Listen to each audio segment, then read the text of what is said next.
died in his brother's arms. They were twins, identical twins. And his brother was holding on to him, trying to make it stop bleeding. And he died in his brother's arms. And I rushed up there, and I saw him on the gurney.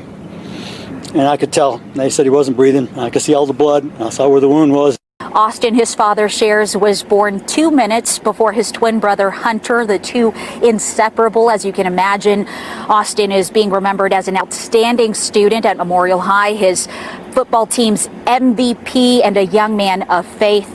All right, let's rip the scab off this one. A few days ago on April 2nd, 2025, a high school football star, the captain of his team, Austin Metcalf, 17, linebacker, 4.0 GPA, the kind of kid you would make a bet on, got stabbed in the chest at a track meet in Frisco, Texas. He died in his twin brother's arms, bleeding out over a seat. The killer?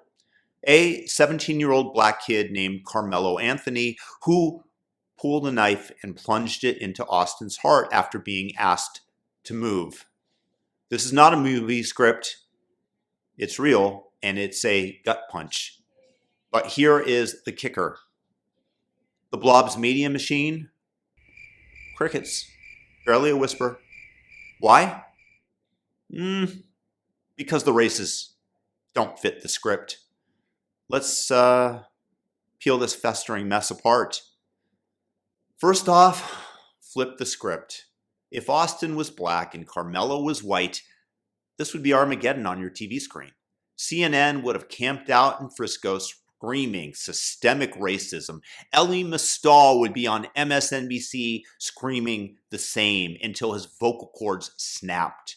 BLM would have torched half the town by now, and every X post would be a hashtag funeral justice for Austin trending till your eyes bled. George Floyd, this would be George Floyd all over again. Remember, George Floyd was a repeat offender inside of jail for prolonged periods of time, and a meth head and drug addict who passed fake bills. And look at the funeral that he got with a golden casket and all the celebrity. One death, the blob, turned it into a global circus. That's right. The George Floyd Summer of Love, riots, murals, billions of dollars in damage, people dead, businesses destroyed. All for what reason? To shove racial division down our throats. But here, a white kid stabbed by a black kid over a seat. No, too inconvenient. Doesn't juice the narrative. So it's a footnote. A local news blurb, then gone. The blob's got their playbook. Only some lives matter when the cameras roll.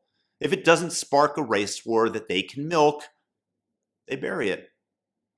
Austin's death, collateral damage in their propaganda grind. Now let's talk about another elephant in the room, Carmelo's parents. Who the hell raises a kid that packs a knife to a track meet and stabs a stranger over a seat? Austin's dad, Jeff Metcalf, said it best. I'm not trying to judge, but what kind of parents did this child have? What was he taught? He brought a knife to a track meet, and he murdered my son by stabbing him in the heart. The guy was in the wrong place. They asked him to move, and he bowed up. This is murder. I don't know. I know they have someone in custody. Yeah, we do. And you know what? I already forgive this person. Already? Already. God takes care of things. God's going to take care of me. God's going to take care of my family. Darn right, Jeff. This isn't a kid who merely forgot his manners one day. This is a walking time bomb. You don't just wake up one day and decide to shank a guy you don't know over a petty beef. That's bred, not born. But oh no, we can't ask the question, where were his parents? The blob's got a gag order on criticizing single moms or broken homes, especially if it's a protected group. Statistics? 70% of Black children grow up in single-parent households, and nearly half of Black kids grow up without a dad at all in their lives. So, don't you dare connect the dots. Don't you dare see a trend. Don't say it out loud, because if so, you're a racist and a bigot. Meanwhile, Austin folks are grieving a golden boy, football MVP, National Honor Society, while Carmelo's people, silent, missing. Who taught this kid that a blade solves a seat dispute? We're never going to know, because the blob's too busy shielding the real culprits. Absentee parenting and a culture that not only shrugs, but encourages chaos at this point. Here's how it went down. Austin and his twin Hunter were chilling under their school's tent at their stadium. Weather delays, kids waiting it out. Carmelo, from another school, plops down in Austin's spot. Austin, peacemaker, not a punk, asks him to move. Carmelo gets loud, gets aggressive, then bam, pulls a knife and jams it into Austin's chest. Hunter watches his brother, his twin, gasp his last breath, cradling him as the life drains out of him. Carmelo's charged with first-degree murder, sitting in Collin County Jail, but the damage? It's done.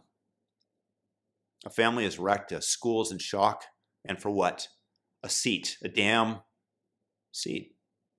This isn't a fight gone wrong, it's a hit, mafia style. And the blob wants you to forget it never happened, and will not be covering it on MSNBC. So here's the deal, patriots. The blob's got their claws in everything. The media, the cults, the culture, and they use racial division that they intentionally create to keep us distracted as they raid the massive taxpayer piggy bank you pour your hard-earned dollars into every year by force or face jail time. That and the printed money that they get first access to, like BlackRock got a 0.5% loan to stabilize the housing market and were able to invest at almost zero risk to themselves. All the while, young couples that otherwise might have been able to afford the houses at a little bit cheaper price were deprived. By the way, in terms of this, why do you think that they are actually paying for ads decrying Elon Musk as a Nazi? Look over to my side. He's interrupting the flow of your blood into their pockets. Austin Metcalf's death isn't just a tragedy. It's a side effect of the invective that they push and they psyop out into modern society. Because we all know that if the races were reversed, they'd weaponize it to burn the country down and tell you it's Trump's fault, and that all the systemic injustice that exists in the country is demonstrated in this incident. That which, of course, they are intentionally creating and focusing the public's ire and anger on. But since it's a white kid dead and a black kid with the knife, it's shh, shh, shh, hush, hush, hush. Let's forget about it. Everything's okay. Let's move on. And don't you dare ask about the parents, single or not, because that is off limits. The playbook is clear. Control the narrative, silence the truth, and whack anyone who doesn't play ball. Meanwhile, they are able, due to this structure, to keep their parasite tentacles all over the flow of their dollars that goes to the government so that it can redecorate their 10-acre Virginia mansion. Austin's gone, but every ignored story like this cracks their facade. And it's my job to bring it to your attention so we can all see more clearly what is going on. And maybe, just maybe, those 10-acre Loudoun County estates, maybe they'll see a comeuppance. Maybe they'll experience the same Summer of Love style protest that they promoted, encouraged, bailed hooligans out of jail over. It won't be so pretty when it comes to their homes, would it now? God bless Austin and his family.